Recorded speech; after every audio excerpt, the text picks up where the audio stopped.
the Church-Strauss syndrome. Okay, let's move on to the next slide. Okay, so this Church-Strauss syndrome is also called as allergic granulomatous angiitis. Okay, so it's a rare syndrome that affects a small to medium. This is very important. You need to remember small to medium sized arteries and veins. Okay. Okay. Let's go on to the granulomatous small vessels vasculitis. The cause of this allergic angiitis and granulomatous is unknown. The cause is unknown. Okay. So in general, the cause is unknown.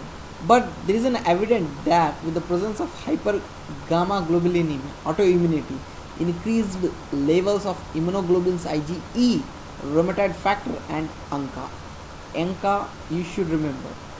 Definitely, the question can be related to ANCA. Very important for a Church-Strauss syndrome. Okay. Okay. There is a study. Rare Church-Strauss syndrome can be a rare complication. As a rare complication can occur in a people with asthma who are steroid dependent and who are treated with leukotrienes receptor antagonists like montelukast, zafirlukast. Okay, upon the reduction in their oral steroid dose. Okay. This can be an important point for you. Assembly step 1. HLA-DR-B4 positivity may be a genetic risk factor for the development of Church-Strauss syndrome. So remember HLA-DR-B4. Write it down, my dear friends. Okay, let's move on to this. Allergic rhinitis and asthma. This is very important symptoms you see in a patient with a Church-Strauss syndrome. The patient will have asthma, will have allergic rhinitis.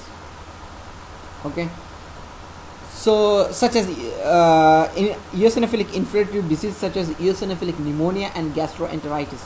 So this is a symptom of diseases. There are many you can say systemic involvement. Okay, there are many lungs can be involved, heart can be involved, CNS is involved. Okay, so you see many symptoms. The constitutional symptoms what you need to look for is a malaise, fatigue, flu-like symptoms, weight loss, fever, and myalgias.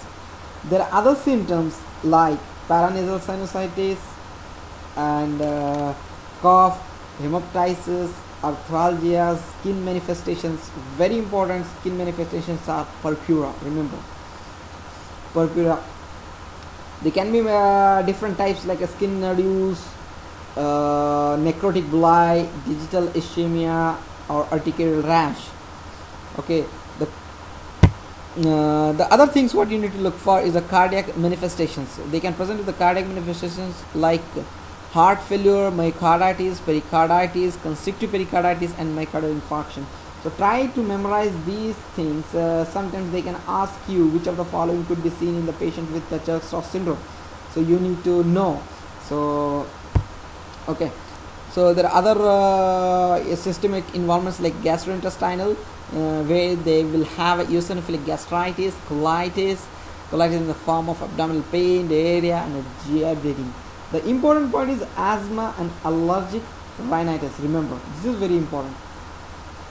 In peripheral neuropathy, you can see mononeuritis multiplex. Okay, so it's very common. Most of the patient, and there is also involvement of ophthalmic system. Okay, I told you this earlier.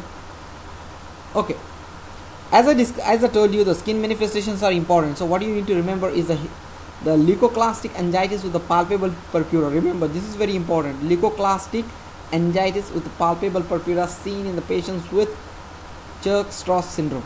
Okay, the other manifestations like livedo reticularis, skin necrosis, gangrene, digital ischemia, urticaria, and subcutaneous nodules.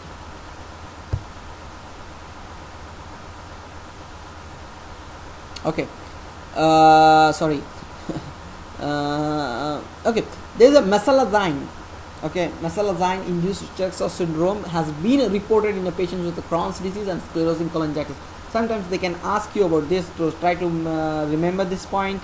Not usually, frequently they will ask, maybe I think, but if they ask the rarest question, they can ask you with this. So remember this very important point.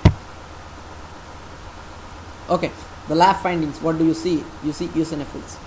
Usually at least 10% eosinophils, or 5,000 to 9,000 eosinophils. Anemia. Okay, as this disease involves many systems in the body, so you see different kinds of lab reports, right? GI involvement, CNS involvement, cardiac involvement. So I'm not going to discuss in detail, but the important point is the ANCA. Remember, ANCA is present in approximately 40% of the patients with the Church-Strauss syndrome. Most of these patients are perinuclear ANCA, p-ANCA positive. Okay, anti-meloperoxidase antibody. Remember, guys, very important point. Elevated serum IgA levels can be seen. Remember, hypergammaglobulinemia, very important. Eosinophil cationic proteins. Well, this is not important, but try to memorize sometimes, because these are the latest developments. They can ask you in USMLE, they can ask you the latest development, because recently in USMLE step 3 they have changed they are going to change their pattern from regular USMLE step 3 to evidence based step 3.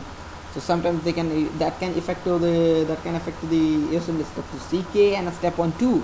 So memorize this. Eosinophil cationic protein ECP, soluble interleukin 2 receptor, SIL2R, and soluble thrombomodulin STM, which is a marker for endothelial cell damage, are elevated. Sorry. Okay, the elevated SIL2R ECP level in Church-Strauss syndrome indicate an immunoregulatory defect associated with the vasculitis and eosinophilia. Okay, the histological findings, what do you see is the granular mass are composed of central eosinophilic core surrounded radially by the macrophages and epithelioid giant cells. Okay, so the investigation, there are a number of investigation you can do, but the best investigation is the histology. Biopsy is the best. Okay, so that what you see, I told you before. So what is the treatment? You have to treat in which the system is involved, right? Cardiac, GI, CNS, blah blah blah. So the ultimate treatment, what is the basic treatment, is the glucose steroids. Okay guys, thank you so much for watching my video. Please do subscribe to my channel. Please let me know. Thank you so much for watching my video, and thank you.